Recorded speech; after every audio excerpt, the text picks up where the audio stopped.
All right, welcome in. Happy Thursday here, the college basketball tip-off show as we are getting festive here as the holidays are almost upon us, which also means limited games here.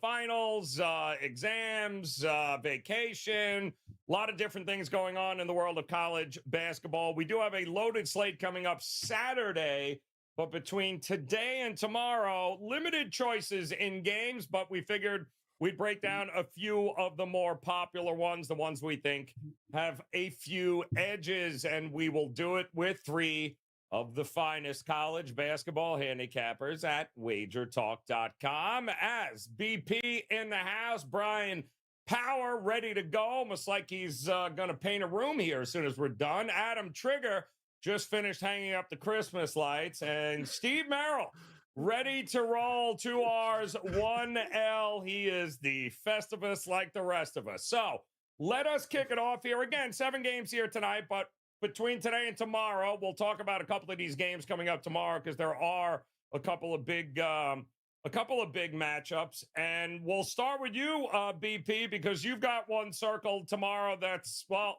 I think a few people might have heard of these two schools with UConn taking on the Zags here. So break that game down for us. What are you looking at in this big matchup tomorrow?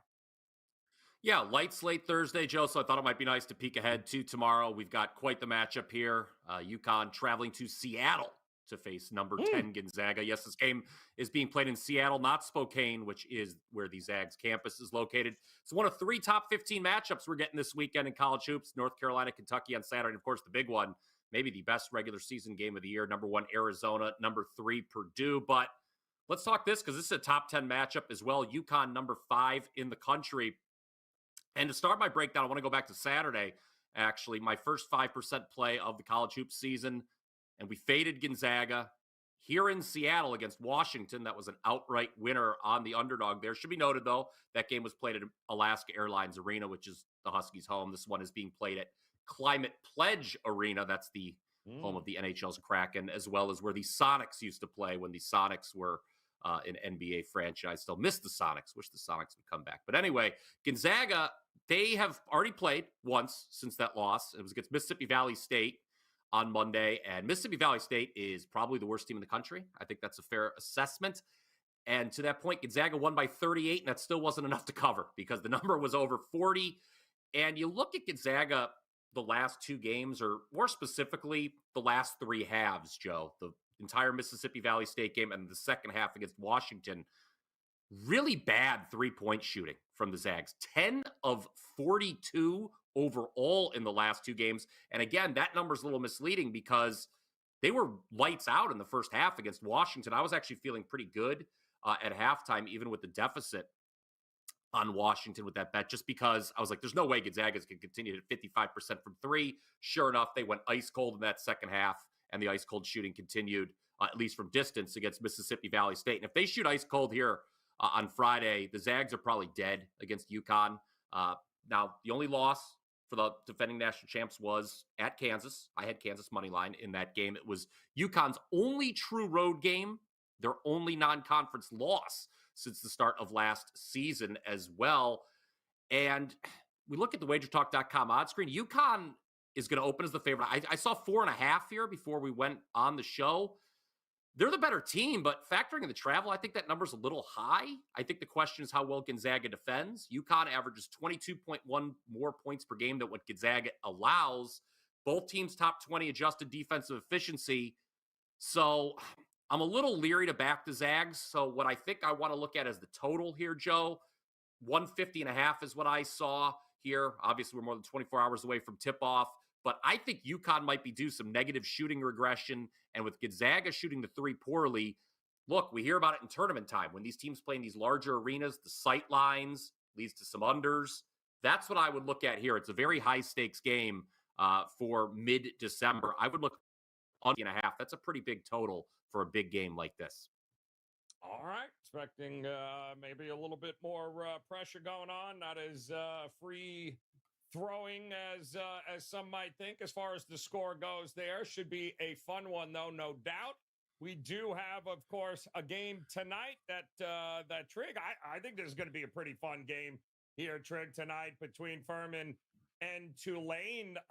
Interesting to see how you're going to approach this game here tonight.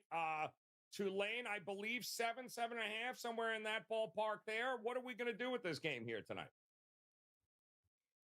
Yeah, so this one got bet up to 7.5. I'm assuming it's Foster that's still out for Furman, which is fine. I mean, that's he missed the last game, and that's like, he's definitely worth a point and a half to the number, but he's he didn't play against Arkansas, or barely played against Arkansas, and Furman, I wouldn't just go ahead and fade them because of that, because they're a very deep team. He does lead the team in scoring at 19.8 points per game. But this is a team that's deep, that's talented, and so they can overcome his absence. So I do think the number is a little high in that regard. The only reason this didn't really make my client card, and it's not going to be like a client best bet, is because the way Tulane plays might, with Foster out, be a little bit tough for Furman. The way that they force turnovers and whatnot, they press and they'll play like high pressure, but they don't foul. They want to play super fast. They want to get you in transition. They're from a scoring perspective, Tulane 86.9 points per game. That's 13th nationally. 51.7% from the field. That's eighth nationally. They're going to get up and down. They're going to run at the rim. They're going to get to the free throw line, and they're a very good free throw shooting team. Now, they are an atrocious rebounding team, and that's where Furman might have a little bit of an edge here, because Furman can rebound. And the key for Furman, because Furman's very good. I mean, you look at the metrics with them; they're well coached. Bob Ritchie's a great coach. They have depth. There's a lot more than just Foster on this roster. Everyone touches the ball. They move it well. They're 9th in the country in assists, and they're scoring 84.1 points per game. So, certainly not having much trouble putting the ball in the basket, but they will turn it over at a high rate. And turnovers can be the kiss of death against a team like Tulane, because that's exactly what Tulane wants to do. Turn you over and get right back down the floor for an easy layup on the other end. So that really is the key here. If Furman can take care of the ball in this game, they will have a chance to win. They'll probably cover the 7 pretty easily, and they'll have a chance to win outright. If they can't, it could be a long night, because it would play right into what Tulane wants to do. So I do lean Furman. If Foster for some reason were to play, I would absolutely love Furman here. Without him, it's more of a lean. But I still think the Paladins find a way to hang around. Again, the rebounding edge is good enough here where they could get some second chance points, and then it becomes a big number for Tulane to have to cover. In kind of which should be a little bit of a flatter atmosphere at home. This was a building I went to last year. I was surprised. It's only a 4,000 seat arena, and they didn't sell it out in a couple, some of their bigger games last year. So won't give them too much for home court here. Still seems like the number's too big. I don't fully agree with the move, so 7.5 feels good for Furman here. Both teams certainly don't mind upping the tempo here a little bit as far as pace goes. So it should be an entertaining one for sure. It does feel like an awful lot of points, though, to be given this Furman squad here tonight. And if you guys didn't see it there, today on this Thursday, pretty special day here, as it is half off Thursday, which means all packages now half price here, whether it be Brian Power, whether it be Adam Trigger or Double R1L. Site-wide here, guys. No coupon needed, no limit. You can take all 3 of these guys and get half price off their best bets right now over at WagerTalk.com. This will end at midnight, and here's a hint. There are bowl games. There are plenty of best bets already locked and loaded on there. Go grab them now. Half off on this Thursday. And Merrill, interesting game you got coming up here tonight for a big game breakdown.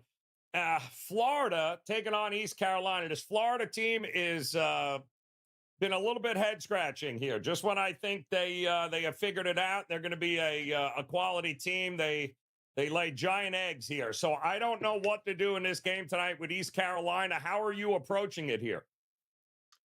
Yeah, it's a limited card, just 7 games, of course, as you mentioned. So I don't have any official best bets. I do have a strong NBA best bet tonight on Thursday for half price Thursday at wagertalk.com. But I thought this was an interesting game to talk about for the big game breakdown. It's probably the most marquee matchup of the 7 as we have two somewhat big name teams here playing. And yes, Florida has vastly underachieved this season. They're now 2-6-1 ATS in their 9 games, despite winning 6 of those 9 outright.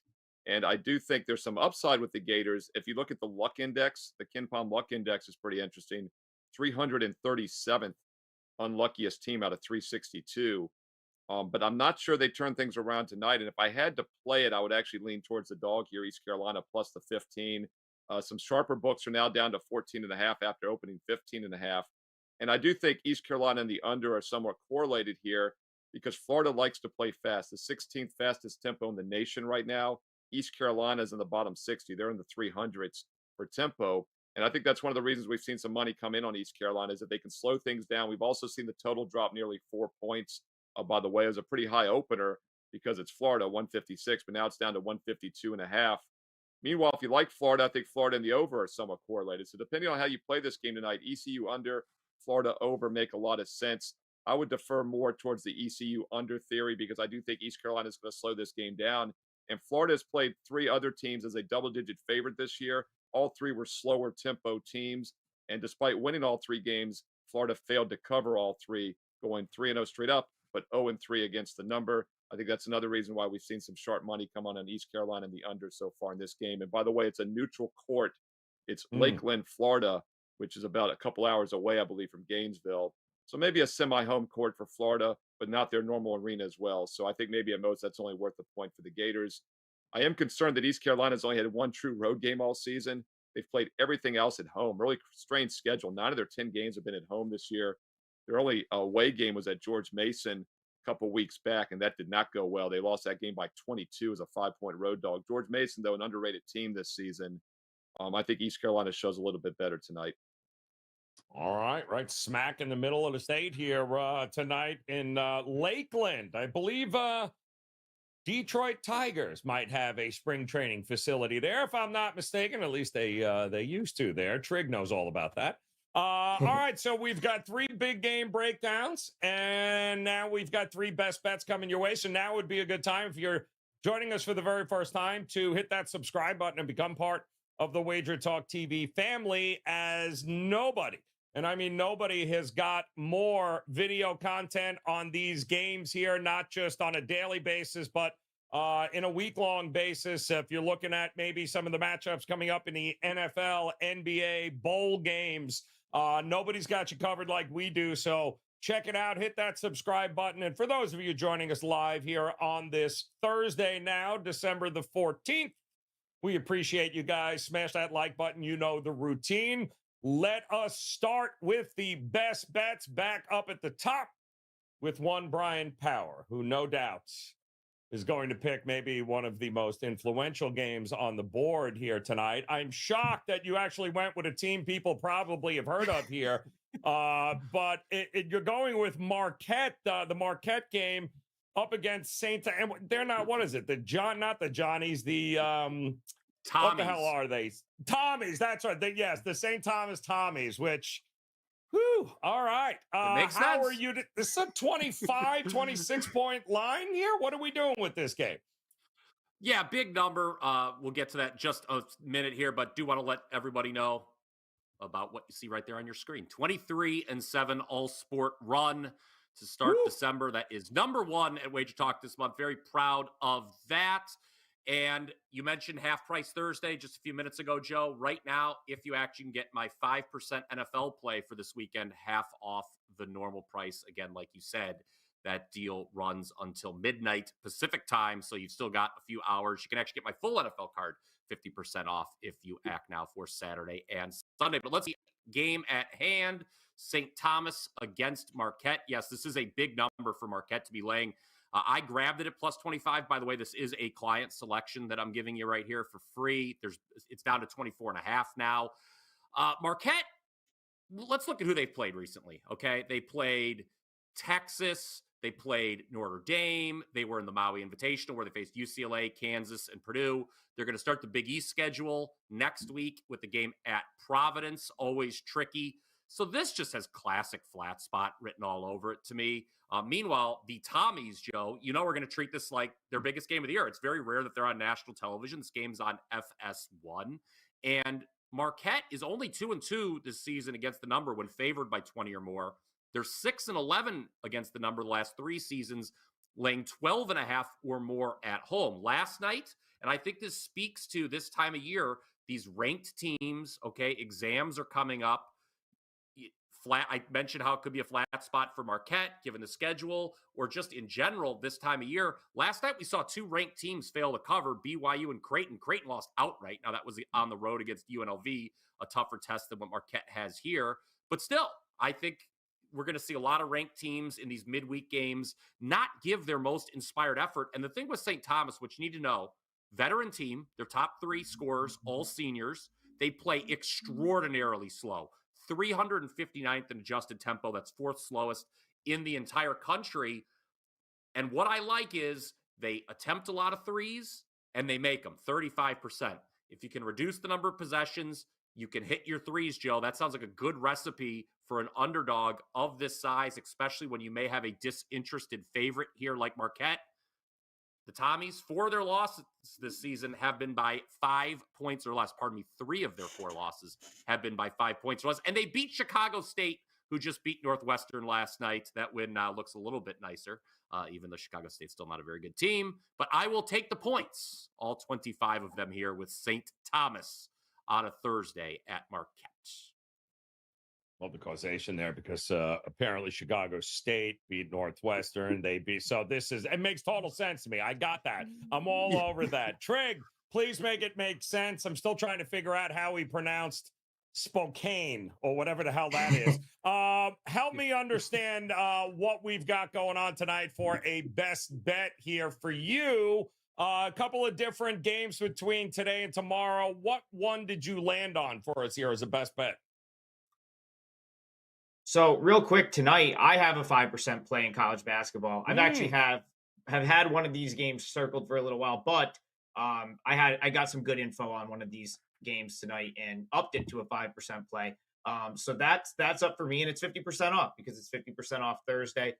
So that's a daily package that is half off, and you can get my 5% play there.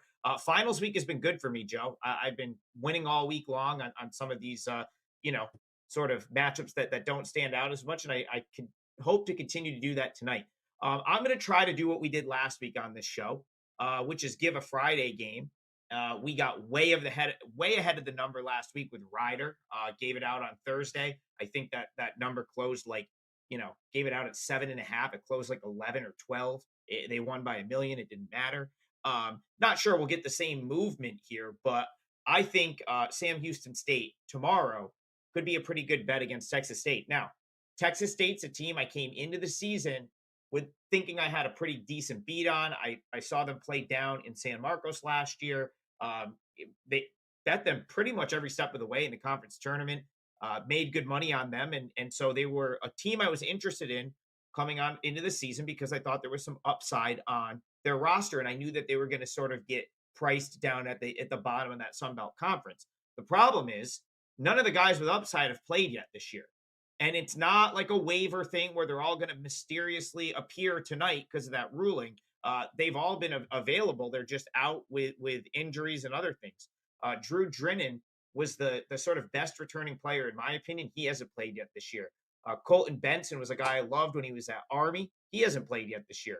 Tyrell Morgan was probably their best returning player, or at least he was their leading scorer that was returning from last year. He's been out with injury since November 11th.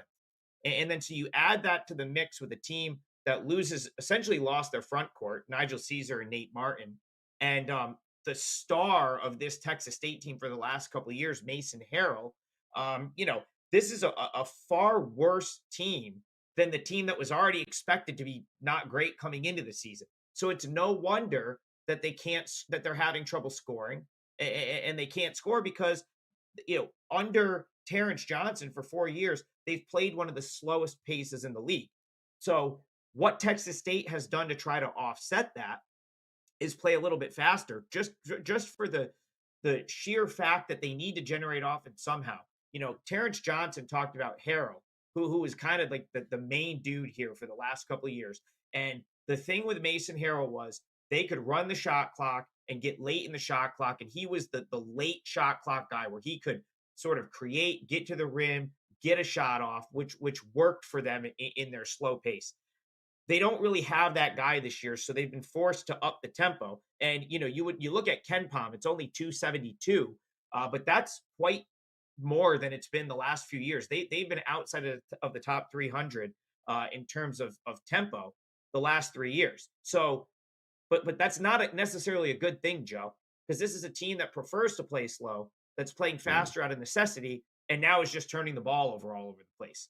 And that's going to be tough against Sam Houston because Sam Houston, not a team that's like super in my wheelhouse. I haven't seen them play a ton, but what I can tell you from last year to this year, and just in years past, like even though there's a new coach, it's still a very similar team the way it's made up. They play tough defense. They're in your face aggressive, and that's the type of team that's going to give Texas State trouble. We did a Thursday show maybe 2 weeks ago. I gave Texas out -19 against Texas State. And the reason that game landed 19 and pushed, and Texas didn't win by about $1 billion, which they could have, was because they like had these lulls defensively where they didn't really care. It was they opened the game on a 25-4 run and then like allowed Texas State to tie the game. Just insane and totally like a lack of focus. You're not going to get that kind of lack of focus out of Sam Houston State in an interstate type game, rivalry type game where they can get what would be a big win for them, on their home floor. So Sam Houston State, this number feels low. I think that they probably win this one going the way. If they put the clamps on Texas State defensively, like I think they'll be able to, I don't see Texas State with much of an answer. The one thing I will, caution against and say is keep an eye on the lineup.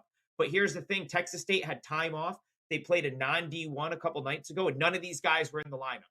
So I have to imagine that if any of them were coming back, they would have been in the tune-up game against Jarvis Christ or whoever they paid. Jarvis Christian, the non-D1 that they dropped like 150 points on.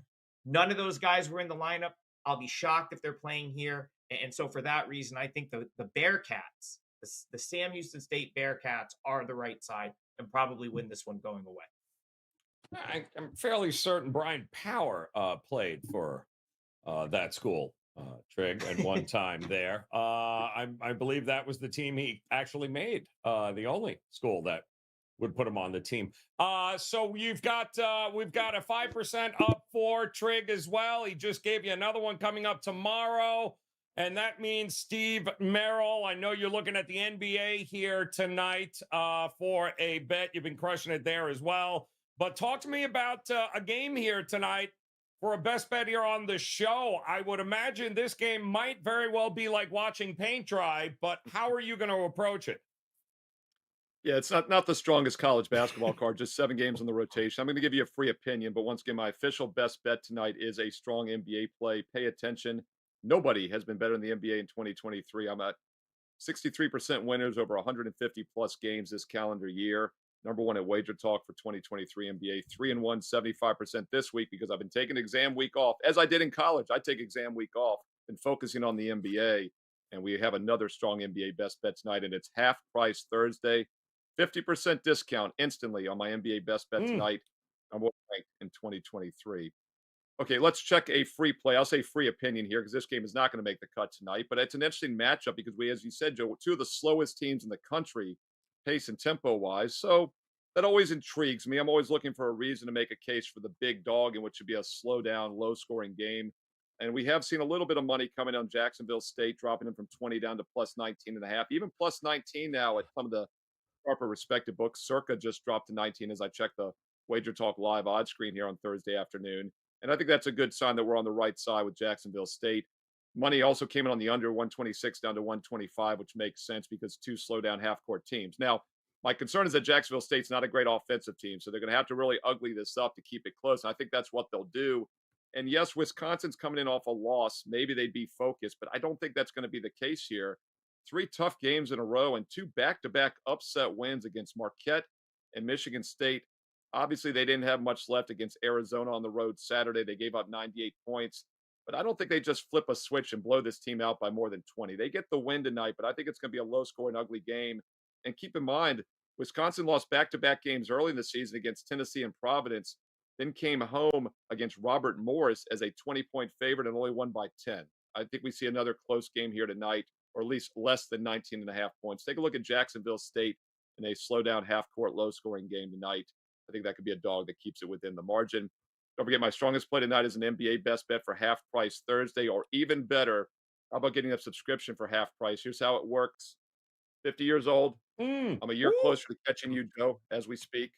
And because I'm halfway to 100, we're going to have a half price special on any subscription through this weekend. The only time you can do it is this week through this weekend. Instant 50% discount on any subscription. It could be a 1 day, a 1 week, a 1 year.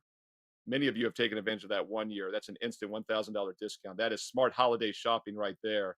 But no matter which package you choose, don't miss out. I'm on a 24/9 all sports run. Got to use promo code halfway. Halfway gets you half price off any subscription this weekend only because it's birthday. Oh, the balloons are back, Joe. Save me. Steve Merrill, WagerTalk.com. Yes, well, I'll have my own balloons this weekend, so deal with them. Gotta love sucking the helium. I'm shocked that you haven't been able to suck the helium out of that just yet. And so, hey, Joe, all seriousness, in some of the standalone videos this week, I was going to say, comment below. Do you want me to suck the helium from an NFL Fade the Public video? I forgot to do that, but that honestly was in my notes. Didn't make the video, so comment below. For those 20 of you that are watching the college basketball show today, and let me know if I should drink the helium for Friday's NFL Fade the Public video. And I might all right, I want to ask real quick before Merrill turns 51 here. Let me ask let me ask you here, Trig. I forgot I wanted to do a quick with you guys here with so few games. Give me the most disappointing team that you think this year should have been better than what we've seen. Not that the season's over yet. Is there a team that sticks out that has been just much worse than you had thought they would be at this point? I got a few to come to mind, but do you have one? Joe, I can't get it out of my mouth quick enough. The Siena College Saints have been hands down terrible. The most disappointing team from what I mean. It has been such an abomination. Like I couldn't get it out quick enough. I wanted to answer before you were even done with the question. Siena has been, without a doubt, as disappointing of a team as you will find in the country. But keep an eye, guys, if you're handicapping college basketball, you have a new thing that you have to do at least for the next couple weeks. Figure out if teams have players that are getting a waiver or that were not playing because they were getting a waiver. Because good point. Last night I had UNLV. Now I had UNLV locked in as a 4% play last night. Aside from this info, but I turned the game on. I'm ready to watch it. Within 5 minutes, Keelan Boone is out there. Okay, he was the other Boone brother that transferred from Pacific or from your Oklahoma State University to Pacific to now UNLV. Was waiting for a waiver. He made an impact last night and he played right away. I know Siena has Sean Durer-Gordon coming back. I believe he started his career at Missouri, transferred to Austin Peay. He's been sitting out for Siena. So while it's been a massive and utter disappointment for Siena so far this year, they are rated as low as like any team in the country. With Durer-Gordon on the floor, I have to imagine they become a little bit more competent just based on how good of a player he is individually. So big thing, if you're handicapping college basketball, look and see who's had guys sitting out for waivers. And if I have to think, and I'll throw it back to you guys, they're all going to probably play like right away. Like as long as they're able-bodied, they're all going to be in there right away. So Siena's got Cornell coming up on Tuesday. I love that Cornell team, Joe. So I don't know if I'll be on Siena there, but really worth noting that they, some of these guys are going to make an instant impact right away. Yeah, and I think they've been allowed to actually practice with the teams. They've just been waiting for that. Okay. And then once they do, it's, they step right in, which is interesting here. I mean, BP, I would love to say, I don't know why it is, but I'm a little worried about Michigan State. I guess maybe we shouldn't be, but I'm a little worried about Michigan State. I feel like we do this rinse and repeat thing with them every year, where they're always top 5, top 6. They suck in November and December, and then once January comes, like, oh, all right, this is better. But I'm a little worried about Izzo and this Michigan State team, and we shouldn't be, but I am. That was the team I was going to mention. I mean, they're 4-5. I mean, they were preseason top 5. Trig and I talked about Michigan State actually earlier in the week on the Hustle Short that lost to James Madison. James Madison, of course, still undefeated right now. That looked like such an incredible win. And James Madison's a good team, the favorite to win the Sun Belt. But, that win over Michigan State now doesn't look as good. You're right. I would think moving forward, Michigan State figures, and I just want to point one thing out about Trig's Siena Saints. They are 359th out of 362 at Ken Palm right now, so it is a dire up 3 spots, Brian. Upstate New York. 3 spots. Glass half full. Yeah, they were dead last at one point. They were dead last in Ken Palm at one point. Somehow they've managed to jump 3 spots. Look at that. Or dead last in Marquette. So it's really bad. But getting back to Michigan State, they're still 34th in Ken Palm, Joe, despite a 4-5 record. So obviously, I think the advanced metrics suggest that they will figure it out. They have Tom Izzo. He's done it once or twice before. I'll throw 2 teams that were really disappointing heading into the weekend. I played both on Saturday, and both came through with me. That was St. Mary's and Xavier, who ended the respective unbeaten runs of Colorado State and Cincinnati around the same time Saturday evening. I think those teams moving forward get right as well. They were both 4-5 going into those respective wins. And if you want an unlucky team, just a team that should have a better record, we didn't think they would necessarily be great this year, but they should have a better record. How about Cal right now? This is a team who all of their losses have been so close. They've been in them. We heard Steve mention the luck ratings earlier over at Kemp. Cal's right near the bottom there. I think they may turn things around in Berkeley. At least they're on a proper trajectory after, a couple horrible seasons there. So that's a handful of teams that come to mind to answer your question. And now we get to the William and Mary portion of the show, where Merrill, I know, season ticket holder, is probably pleasantly surprised with some of the success early on for W and M. But is there a team here, Merrill, that you're a little bit missed at here and going, Randy Bennett was a good call there, BP, because I don't think St. Mary's has lost this many games at this point in 5 years here. So what about you, Merrill? What are you thinking here as a disappointment thus far? Yeah, William Mary's actually ahead of Siena right now. They're like in the low 300s for the Ken Palm, but very misleading 5 and 6, by the way, because it's funny you mentioned them, Joe. If you look at the efficiency, William Mary is the 6th worst defense in the country, 357, and they're 5 and 6 straight up. The other 5 teams below them are 10 and 41 combined. So we'll see how that plays out. By the way, they're down to 6 scholarship healthy players last week when they upset Old Dominion. So has been a rough run as far as injuries. Speaking of the luck index, you guys talked about Cal, Michigan State, Richmond, Michigan State, and Cal, 353, 354, and 355 unluckiest teams out of 362. So maybe there's some upside with Richmond, Michigan State, and Cal based on that. But that's a straight up win metric, as Brian said, with Cal. Doesn't really correlate to the point spread.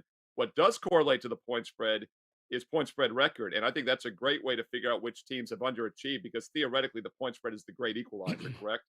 The worst point spread team in the country this year is Pacific, 1-10. I heard Adam briefly mention Pacific, talking about some transfers and whatnot. 1-10 against the spread. And there are about 8 other teams that have one cover. Georgia Southern, 1-9. UNC Asheville, who I played against with a winner on Auburn on this show yesterday, 1-6-1. UTEP, Eastern Kentucky. So some other teams that you might see on the betting rotation. By the way, the only undefeated team, I believe, in college basketball, I mentioned them in my Wisconsin breakdown, is Arizona. Perfect 8-0 ATS. Minnesota 10-1, the most profitable team. So maybe they're due to come back down to earth. With that said, though, the best point spread team in the country last year was Connecticut, and they won the whole thing as a 4 seed. So sometimes these things can run good and bad longer than you would expect. Yeah, no, it's a lot of truth. And again, I feel like we rinse and repeat with Arizona too. Like eventually they run out of steam and then they get bounced in the first, second round. And we're like, they were supposed to be so much better than this. I don't understand. Like it can't peak too soon. And Brian, call me crazy with USC. Bronny, all right, let's see it. All the hype around this team, and they can barely get to 500. So that's going to be interesting too to see how it all unfolds. Plenty of time for you to come back here, by the way, and listen to Trig tell us how Drexel's going to win the CAA. Don't forget, Brian Power will be back pointing out underrated. very underrated. It's going to be interesting too. We'll do a show like that as we get ready before the end of the year. We'll give you guys, because there are a few teams I think have some value in the future market. If you want to bet them now, get them before the conference starts here. A lot of the conferences getting ready right after the first of the year, after the holidays. So there is some opportunity. Can I throw one out there? Can I throw one out there real please. quick? I think if you have access to like smaller conference futures, I think Milwaukee might be worth a flyer in the horizon. I'll see if BP agrees with me. They were ranked. Well, here's my reasoning. They started the year with a horizon loss, and they haven't looked great non-conference. But as we know, non-conference, doesn't mean a whole lot. The conference is probably as wide open as it gets. Like Youngstown State is not what they were last year. You've got a couple teams in that league that are just downright awful. Detroit, IUPUI. I mean, there's some real bottom feeder type teams. So the reason you would jump in with them now is because they picked up an early loss, and there's I think a couple teams might be 2-0 and stuff. But like you're talking about having to get over the hump against like a Northern Kentucky, a Youngstown, a Cleveland State. Like these are IPFW is like the hot team right there now, but like not so much in conference. I mean, conference plays has really just started. So, the books are going to handicap you for having the loss. Like I think Milwaukee lost a game to like Green Bay or something like that, who just pulled a nice upset the other night. Point is, it's so wide open that I think you probably get the best bang for your buck with them. So that would be one I'll throw out there. I love it. And don't forget, I would also keep an eye on Indiana State, guys, if you haven't been following them. This is a real mid-major that's got a big chance at doing some wonderful things here as we turn the calendar here to 2024. But in the meantime, Brian Power, Adam Trigger, Steve Merrill, you heard them tell you best bets available now, but so is that half price Thursday. Take advantage of it. Head over to WagerTalk.com. It's just for today. Hop on board. You heard Trig tell you he's got a 5% best bet here tonight. Go ahead, sign up, guys. You get half off any of the daily packages right now. BP's ready to go. Merrill's ready, as is Adam Trigger. So hop on board here, guys. No reason not to make it a profitable Thursday at half the price. So let's do it. And don't forget, we'll be back again tomorrow. We'll take a look at some of those games. There are some good matchups coming up tomorrow. There's even better matchups coming up on Saturday. It is a loaded card Saturday. A lot of big teams. We'll break down some of those games for you as well. In the meantime, hit that subscribe button, hit the like button, make plans to come back and join us again tomorrow. And if you want to go ahead and hit that video right now, click on it on your screen. You'll get access to all the rest of the big matchups coming up, not just today, but of all weekend long across all the sports here. Hit that subscribe button, hit this video, and come back and join us again tomorrow. We'll talk to you again soon. Good luck with all your plays.